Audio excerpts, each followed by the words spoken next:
on that and everything you can do to help. The NFL is trying to help itself here and avoid a Week 18. But fellas, look, this game between Pittsburgh and Baltimore now scheduled for tomorrow at 3:40 p.m. Eastern time, not exactly under the lights, has been moved from Thanksgiving night to Sunday to Tuesday to Wednesday. Oh, by the way, the league is now rearranged 3 different games in a span of 24 hours just to make sure things can be equitable for the Steelers, who are now caught in this mess for the second time through no undoing of their own. Remember, the first game delayed week 4 against Tennessee. The Titans had the outbreak. This time, obviously, as you know, the Ravens do, and the Steelers have been paying the price on both particular sides. Why do you think, Key, they're continuing to push this back from Thursday to Sunday to Tuesday to Wednesday, playing the game almost a week after it was scheduled to be played? Well, first of all, they got to get the game in. They want to get the game in. That's number one. Then the economics of it. Remember, this was supposed to be the Thursday night Thanksgiving game. Mm-hmm. Everybody's full, sitting on the couch, bellies are fat, they're watching game. Right. They're going in and out of the sleep pattern before they get some more turkey. So they had to kind of push that off. And you start to think about it, they want to make money, but they also want to get the game in because they don't want to have to push to week 18 and take up that space between the bye and the Super Bowl. So I kind of understand what they're doing. It's just interesting how they're doing it. Every single week seems like they're going to have to make decisions on what to do with games. They've moved 3 games. Something could happen here in the next several days or next week, and now they're going to have to move some other stuff around. So I think it all boils down to they want to keep the schedule where it's at, and they also want to make sure that they're fulfilling that obligation for that money. I think it's BS. I think it is so unfair to the Pittsburgh Steelers, Key.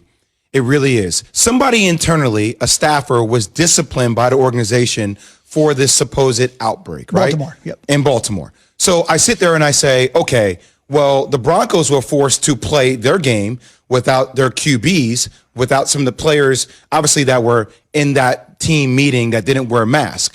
So you reprimanded them, but you're giving the Baltimore Ravens a pass, even though somebody internally within the organization was the one that kind of committed this fault, that put them in this situation for an outbreak. Why do they get a pass and they're now allowed to wait multiple days? And now you have tight end Mark Andrews, you have outside linebacker Matthew Judon, you have wide receiver Willie Snead, all placed on the reserve COVID-19 list Monday, which means they actually will be able to probably play by the time this game is on Wednesday. So if you're sitting there as the Steelers, you're like, well, we could have played this game without half this team pretty much, won the game, but now we have to wait, and players are getting healthy, players are going to come back.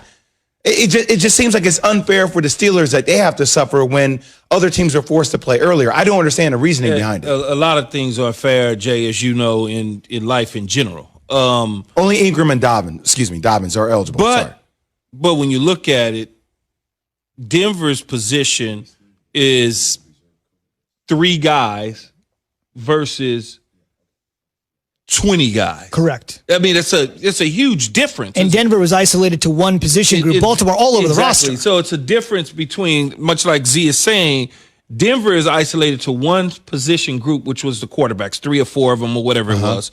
And now you got 18 to 20 guys in Baltimore. So you basically have taken essentially half the Baltimore Ravens team away from them. So they're trying to give them time to get back, get healthy or whatever, as many as they can to get back on the field.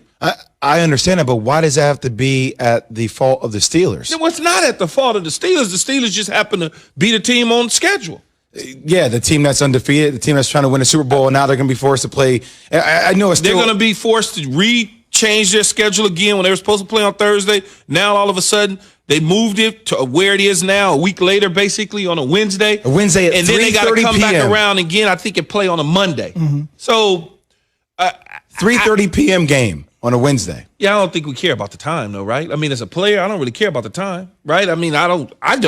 I mean, if you say, let's go at 8 o'clock in the morning, I'm sure Big Ben will be ready to go at 8 o'clock in the morning.